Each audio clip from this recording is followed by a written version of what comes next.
Dito sa probinsya, magkakaroon ka ng libre ngang mauulam kapag marunong ka magtanim. Tulad nga dito sa atin mga mare, dahil marami nga tayong tanim, kaya naman nakapagluto nga ako ng libre ko lang nakuha sa bakuran. O siya mga mare, sa kabila ng napagdaanan natin pagsubok, diretso ulit tayo sa trabaho. Dahil maraming salamat sa inyo mga mare, sold out nga tayo ngayon, kaya ilang araw tayong walang stocks. O siya mga mare, hindi naing pala ni Kuya Noli na libre nga lang din natin nakuha sa kabila. Eto naman mapapakinabangan na nga natin ngayon. Sakto naman nga may nakita ko oyster sauce mga mare, kaya sabi ko mag-aadobo nga ako ng talbos nga ng kamote. Syempre sa ganda ba naman ng kamote natin dito mga mare, talagang makakapagluto nga tayo ngayon. Si tatay na nga rin mga mare ang pinakuha ko, at pagkakuha niya nga ibinabad ko nga dito mga mare sa tubig para kapag lulutuin ko sakto lang din. Dahil paborito nga ni Gail mga mare ang talong, nagpakuha rin nga ako kay tatay dahil pakukuluan ko nga ito. Isa nga ito sa yaman nga mga mare ng probinsya kapag may mga pananim ka sa iyong bakuran. Hindi ka palagi mag-aalala kung ano ang ulam mo mga mare, dahil nga kapag tumingin ka kung saan makikita mo meron ka mga pananim. Tulad nga nito, meron tayong mga talong, talbos, kaya naman mga mare, libre ang ating kakainin ngayon.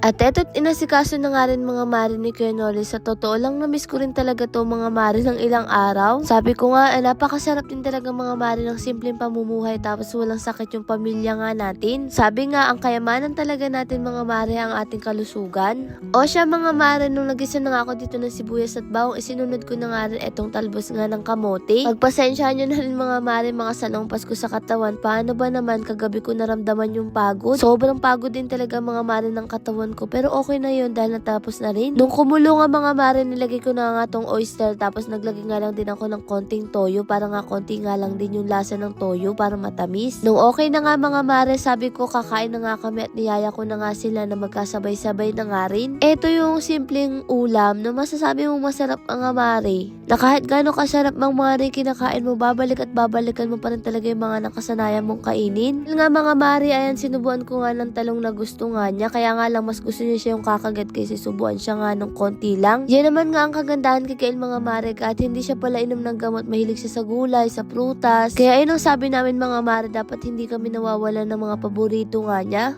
Kayo ba mga mare, ano yung mga namimiss nyo ng pagkain sa probinsya? Syempre kapag nasa syudad tayo, gusto natin mabilis ang ulam na lang dahil sobrang nating abala. O siya mga mare, tinawag na nga din namin sila at sabay-sabay na nga kami ditong kumain. Kanya-kanya na rin talaga kami mga mare ng pagkuha nga ng kanin dito. Syempre nakakamiss din naman nga mga mare kumain dito, no? Pakaramdam ko nga isang buwan tayo dito mga maring nawala, kaya marami tayo ditong babawiin. Kaya lang mga mare, hirap na hirap nga ako sa pagkagat dito sa pininito nga ni Kuya Noling, dahil halos matanggal yung ngipin ko. Kaya kahit anong kagat ko nga mga mare, hindi talaga makagat. Kaya hindi ko na rin talaga mga mare pinilit, baka naman matanggal ang ngipin ko dito. Bala ko nga sana mga mare, gataan nga to kinabukasan, tapos talagyan ko rin ng talbos ng kamote, masarap din yun. Nasa alas 10 na yata nito mga mare para tuloy almusal, na pwede rin ng pananghalian na. Bago pala kami kumain dyan mga mare, na ipainom na nga namin si Gail nga ng gamot, sa pilitin na lang din talaga. Kahit kasi sa namin ihalo mga mare, talagang alam niya. Sabi nga namin bilang magulang ay kailangan namin tiyagain mga mare ang pagpapainom sa kanya ng gamot para gumaling siya. Pero buti na nga lang hindi ganun karami ang gamot niya mga mare, at syempre kailangan niya rin pala magpausok.